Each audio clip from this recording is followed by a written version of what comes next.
আসসালামু আলাইকুম। Ideal college virtual ক্লাসরুমে শিক্ষার্থীদের স্বাগতম। আমি আফরোজা তাবাসসুম, প্রভাষক ফিনান্স, ব্যাংকিং ও বীমা বিভাগ। আজকে আমরা ফিনান্স, ব্যাংকিং ও বীমা দ্বিতীয় পত্রের ব্যাংকিং অংশের প্রথম অধ্যায় নিয়ে আলোচনা করব।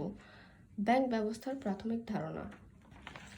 এই অধ্যায় শেষে আমরা জানতে পারব ব্যাংক শব্দের উৎপত্তি, অর্থ, ব্যাংকের উৎপত্তির সংক্ষিপ্ত ইতিহাস, ব্যাংক সম্পর্কে ধারণা অর্থাৎ ব্যাংকিং কি, ব্যাংকার কে, ব্যাংক ব্যবসায়ের প্রকৃতি বা বৈশিষ্ট্য, ব্যাংকের কার্যাবলী, কোনো দেশের অর্থনৈতিক উন্নয়নে ব্যাংকের গুরুত্ব, বাংলাদেশের অর্থনৈতিক উন্নয়নে ব্যাংকের ভূমিকা, ব্যাংক ব্যবসায়ের ধরন বা প্রকারভেদ, একক ব্যাংক এবং শাখা ব্যাংকের বৈশিষ্ট্য, সুবিধা অসুবিধা, বাংলাদেশের ব্যাংকিং ব্যবস্থা এবং এর নিয়ন্ত্রণ বিধান ও ব্যাংকার গ্রাহক সম্পর্ক নিয়ে।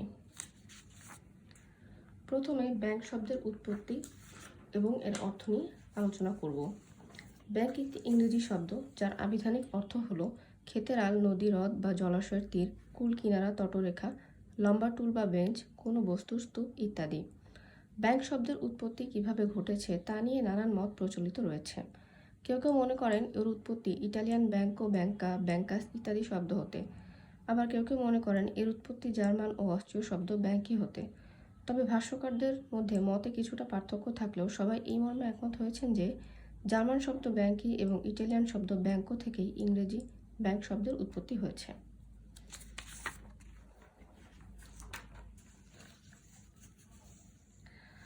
ব্যাংক সম্পর্কে একটু ধারণা নিয়ে নিই। ব্যাংক হলো এমন একটি আর্থিক মধ্যস্থ ব্যবসা প্রতিষ্ঠান যা আমানত হিসেবে অর্থ জমা রাখে, ঋণ দেয় এবং বিভিন্ন ব্যাংকিং সেবা সুবিধা প্রদান করে থাকে। আর ব্যাংকিং বলতে বোঝায় ব্যাংকের সকল কাজকে, অর্থাৎ ব্যাংক যে অর্থ জমা রাখে, ঋণ দেয় এবং বিভিন্ন ব্যাংকিং সেবা সুবিধা প্রদান করে তাকে। ব্যাংকার বলতে বোঝায় যে ব্যক্তি বা প্রতিষ্ঠান ব্যাংক ব্যবসার কর্মকাণ্ডে কার্যরত থাকে। ব্যাংক ব্যবসার কর্মকাণ্ড বলতে বোঝায় অর্থ জমা রাখা, ঋণ দেওয়া এবং বিভিন্ন ব্যাংকিং সেবা সুবিধা প্রদান করা। ব্যাংক বলতে বোঝায় প্রতিষ্ঠানকে, ব্যাংকিং বলতে বোঝায় প্রতিষ্ঠানের সম্পাদিত কার্যাবলীকে এবং ব্যাংকার বলতে বোঝায় প্রতিষ্ঠানটিতে কর্মরত ব্যক্তিকে, অর্থাৎ যিনি ব্যাংকিং ব্যবসায়ের কর্মকাণ্ডে কার্যরত আছেন। ব্যাংকের উৎপত্তি কিভাবে হয়েছে তা নিয়ে একটি সংক্ষিপ্ত ইতিহাস আছে। ধারণা করা হয় অর্থের প্রচলনের সাথে সাথে অর্থের নিরাপত্তাহীনতা এবং ঋণের আবশ্যকতা তৈরি হয়। এই দুটি বিপরীতধর্মী প্রয়োজন পূরণের প্রচেষ্টা থেকেই আসলে ব্যাংক ব্যবস্থার প্রচলন ঘটেছে। এক্ষেত্রে ব্যাংক ব্যবস্থার পূর্বসূরি হিসেবে স্বর্ণকার, মহাজন ও ব্যবসায়ী শ্রেণীর ভূমিকা আছে বলে ইতিহাসে প্রমাণ পাওয়া যায়। মুদ্রা প্রচলন ও ব্যাংকের উদ্ভব যেভাবে হয়েছে তা ধারণা করা হয় যে মুদ্রা প্রচলনের পর অর্থের নিরাপত্তা বিধানের জন্যই ব্যাংকের উৎপত্তি হয়েছে। পরবর্তীতে যখন ঋণ ব্যবসায়ের প্রচলন হয় তখন মহাজন বা অর্থ ও ঋণের ব্যবসায়ী শ্রেণীর উদ্ভব হয়। সভ্যতার ক্রমবিকাশের সাথে সাথে উপাসনালয় ব্যাংক, সান্সি ব্যাংক এবং অন্যান্য ঋণ ব্যাংক প্রতিষ্ঠিত হয়। ব্যাবিলনীয় সভ্যতায় উপাসনালয় ব্যাংক ব্যবস্থার উদ্ভব ঘটেছিল, আর রোমান সভ্যতায় লেনদেন নিষ্পত্তির ক্ষেত্রে চেক, ব্যাংক ড্রাফট ইত্যাদির মতো দলিলের প্রচলন ঘটেছিল। চৈনিক সভ্যতায় সান্সি ব্যাংক নামে এক ধরনের প্রাতিষ্ঠানিক ব্যাংক ব্যবস্থার কথা প্রচলিত আছে বলে ইতিহাস থেকে জানা যায়। মুদ্রা প্রচলনের দায়িত্ব এই ব্যাংক পালন করত। এছাড়া সিন্ধু সভ্যতা, বৈদিক সভ্যতা, গ্রিক সভ্যতা, পারস্য সভ্যতা ইত্যাদি কালেও প্রাথমিক ব্যাংক ব্যবস্থার প্রচলন ঘটেছিল বলে ঐতিহাসিক তথ্য প্রমাণ রয়েছে।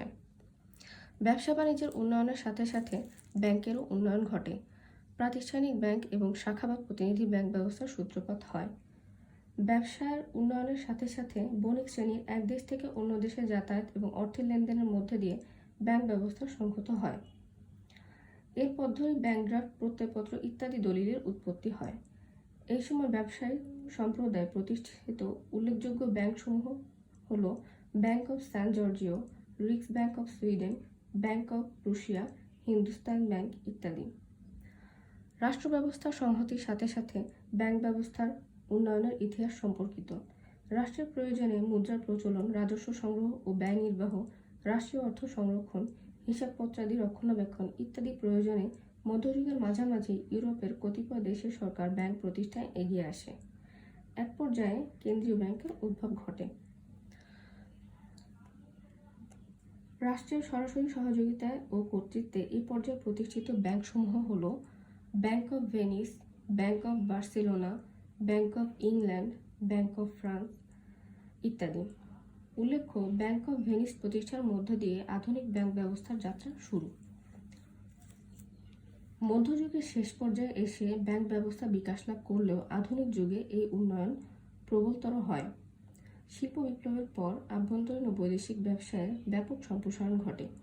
সরকারের অর্থনৈতিক কর্মকাণ্ড ব্যাপকতর হয়। পৃথিবীর ছোট বড় সকল দেশে কেন্দ্রীয় ব্যাংক প্রতিষ্ঠা লাভ করে। শাখা ব্যাংকিং ব্যবস্থায় দেশে বিদেশে শাখা প্রতিষ্ঠার প্রতিযোগিতা শুরু হয়।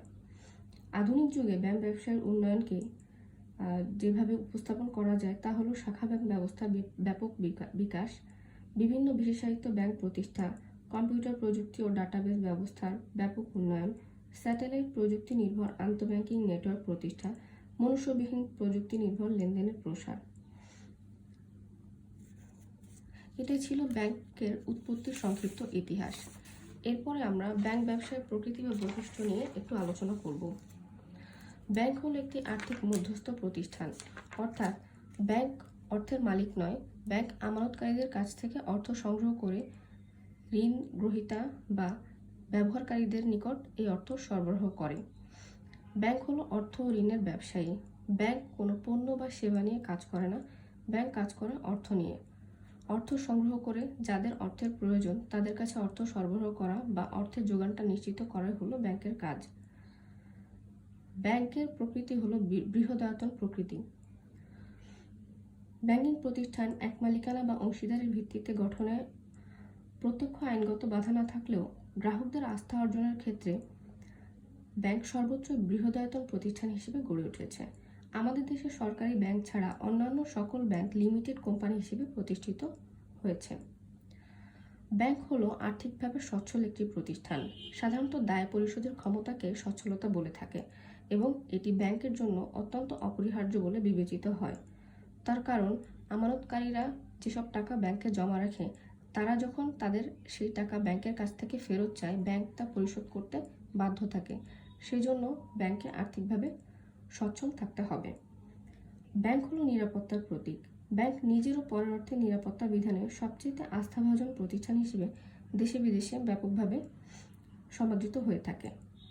ব্যাংক আভ্যন্তরীণ নিরাপত্তা ব্যবস্থা এমন হতে হবে যাতে গ্রাহকদের আমানত ও সেই সাথে নিজ সম্পদের নিরাপদ সংরক্ষণে সমর্থ হয়। ব্যাংককে বিশ্বস্ততার প্রতীক হিসেবেও ধরা হয়।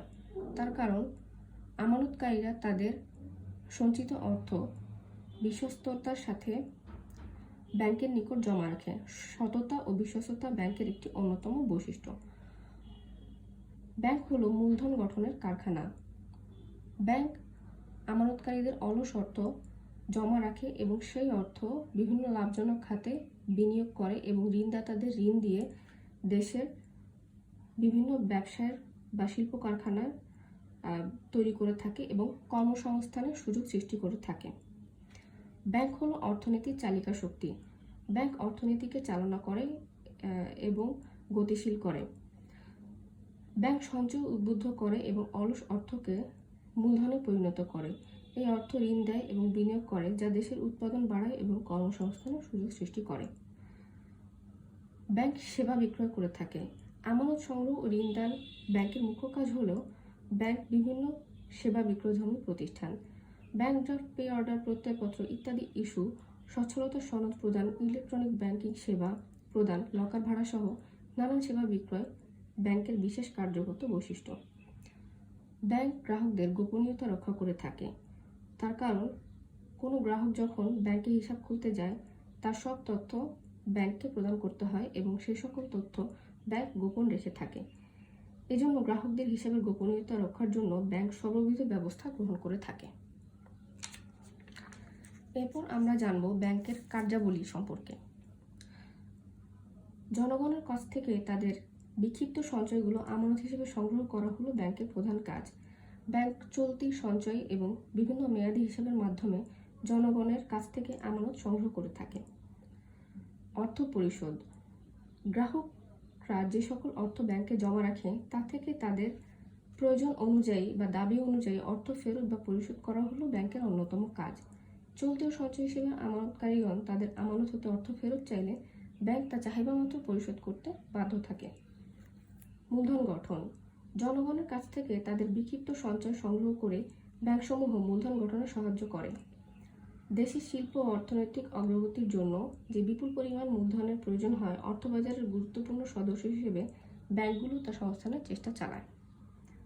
ঋণদান।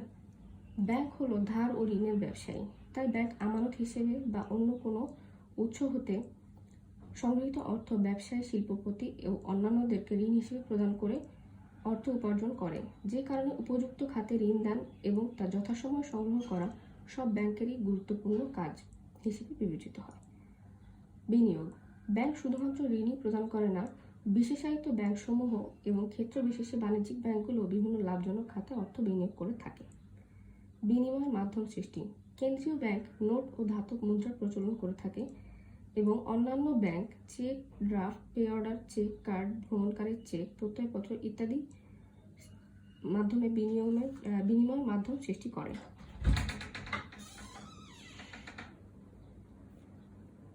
বিনিময় বিলের বাট্টাকরণ। ব্যবসায়ীগণের জরুরি প্রয়োজনে ব্যাংক তাদেরকে বিনিময় বিল, হুন্ডি ইত্যাদি মেয়াদ পূর্তির আগেই ভাঙিয়ে নেওয়ার সুযোগ দেয়। এজন্য ব্যাংক নির্দিষ্ট হারে বাট্টা গ্রহণ করে এবং মেয়াদ পূর্তিতে আদিষ্টের কাছ থেকে বিলের সম্পূর্ণ অর্থ আদায় করে নেয়। তহবিল সংগ্রহ। ব্যাংক, সরকার এবং বিভিন্ন রাষ্ট্রায়ত্ত প্রতিষ্ঠান এবং স্বায়ত্তশাসিত সংস্থা তহবিল সংরক্ষণের কাজ করে। অর্থ স্থানান্তর। ব্যাংক বিশেষত বাণিজ্যিক ও বিনিময় ব্যাংকগুলোর গ্রাহকদের প্রয়োজনে ও লেনদেন নিষ্পত্তিতে দেশে বিদেশে অর্থ স্থানান্তরের ব্যবস্থা করে। এজন্য ব্যাংকগুলো দেশ ও বিদেশের বিভিন্ন অঞ্চলে শাখা প্রতিষ্ঠান এবং বিদেশে প্রতিনিধি প্রতিষ্ঠান নিযুক্তির চেষ্টা চালায়, যা অর্থ স্থানান্তরকে সহজ করে দেয়। ব্যবসা বাণিজ্যের সহায়তা। ঋণ দান, গ্রাহকদের পক্ষে দেনা পাওনা নিষ্পত্তি এবং অর্থ স্থানান্তর ও অন্যান্য প্রাসঙ্গিক কর্ম সম্পাদন করে ব্যাংকসমূহ একদিকে যেমন আভ্যন্তরীণ বাণিজ্য সহায়তা করে, তেমনি অন্যদিকে প্রত্যয়পত্র, পর্যটকের চেক, ব্যাংক ড্রাফট ইত্যাদি ইস্যু করেও ও বিভিন্ন সেবা প্রদান করে বৈদেশিক বাণিজ্যকে সচল রাখে। বৈদেশিক মুদ্রার লেনদেন। দেশের বৈদেশিক মুদ্রার বিনিময় নিয়ন্ত্রণ ও রিজার্ভ সংরক্ষণের দায়িত্ব কেন্দ্রীয় ব্যাংকের উপর ন্যস্ত। সরকার কর্তৃক নির্ধারিত নীতি এবং কেন্দ্রীয় ব্যাংকের নির্দেশনা অনুসারে ব্যাংক, বিশেষত বাণিজ্যিক ব্যাংকসমূহ বিদেশি মুদ্রার লেনদেন করে থাকে। এছাড়া বৈদেশিক বিনিময় নিয়ন্ত্রণেও অন্যান্য ব্যাংক কেন্দ্রীয় ব্যাংকের সহায়তা দেয়। সরকারকে সাহায্য প্রদান। কেন্দ্রীয় ব্যাংক সরকারের ব্যাংক হিসেবে কাজ করে। বিশেষ পরিস্থিতিতে অন্যান্য ব্যাংকগুলো সরকারকে ঋণ দিয়ে থাকে। এছাড়া সরকার কর্তৃক প্রচারিত সঞ্চয়পত্র, সিকিউরিটি, বন্ড প্রভৃতি বিক্রয় করে সরকারের পক্ষে অর্থ আদায় করে এবং পাওনা পরিশোধ করে। এছাড়া ব্যাংক বিভিন্ন ধরনের সেবামূলক কার্যক্রম করে থাকে, যার মধ্যে রয়েছে মূল্যবান সম্পদের সংরক্ষণ, তথ্য সরবরাহ, পরামর্শ প্রদান, সচ্ছলতা সনদ প্রদান, ভ্রমণের সহযোগিতা ইত্যাদি। আরও প্রতিনিধিত্বমূলক কার্যাবলীও ব্যাংকের দ্বারা সম্পাদিত হয়। যেমন গ্রাহকদের পক্ষে ব্যাংক অর্থ আদায় ও পাওনা পরিশোধ করে থাকে, শেয়ার ও সিকিউরিটি ক্রয় বিক্রয় করে থাকে, অথি নিযুক্ত হলে দায়িত্ব পালন করে, বিদেশে যোগাযোগ প্রতিনিধি হিসেবে কার্য সম্পাদন করে, আয়কর সংক্রান্ত বিভিন্ন কাজেও ব্যাংক সহায়তা করে থাকে। আজকের মতো এই পর্যন্তই। এই অধ্যায়ের পরবর্তী যেই বিষয়গুলো রয়েছে সেগুলো নিয়ে আমরা পরবর্তী ক্লাসে আলোচনা করব। আসসালামু আলাইকুম।